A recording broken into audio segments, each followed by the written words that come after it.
Tasha's Cauldron of Everything introduced a slew of new feats for players to incorporate into their character. Most notably, there were 3 feats that helped those at the table that wanted to play a character fantasy that so far has only been supported by homebrew. In this video, I will be taking a look at the Chef, Gunner, and Poisoner feats, going over what they can do for your character, and discussing some ideas on how to incorporate these feats into your roleplay.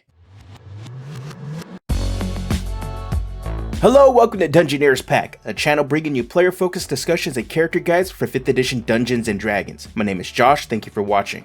The first on the list of these character fantasy feats is the Chef feat, which will help players who've always wanted their character to be a culinary master. Taking this feat will give you a +1 to Constitution or Wisdom and proficiency with cook's utensils. It comes with 2 additional features that will have your character create special food that provides different healing effects. As part of a short rest, as long as you have the ingredients and cook's utensils on hand, you create food for a number of creatures equal to 4 plus your proficiency bonus. By the end of the short rest, any creature who eats food and spends more than 1 hit dice to regain hit points regains an extra 1d8 worth of hit points. Also, if you spend an hour or when you finish a long rest, you cook a number of treats equal to your proficiency bonus. The treats last 8 hours. A creature can eat the treat as a bonus action and gain temporary hit points equal to your proficiency bonus. Outside of Hero's Feast, food did not have any mechanical benefits unless DM's homebrewed a crafting system or food-based magic items. The Chef feat takes a bit of weight off the DM and puts a small amount of power into the hands of players. Chef is great for tables that are low on healing and heavily rely on short rests and potions to survive. The temporary hit points provided by the snacks feels too tuned. If by chance your group would make it into the highest tier of play, the treats would only provide 6 temporary hit points. My assumption was that they were worried about players abusing the treats since it just takes a bonus action to chow down. Considering that tactic, it makes it a viable option for martial classes that have no bonus action options and are looking to bolster their tankiness. The Chef feat can influence the type of chef your character aspires to be, which in turn will influence your roleplay. Think about the kind of chef your character is. Do they specialize in pastries or another food? Are they an expert in cuisine from their culture? Are they trying to be a celebrity chef or just trying to get enough funds to open up their own restaurant? These are just a few ideas and there are a ton more to consider.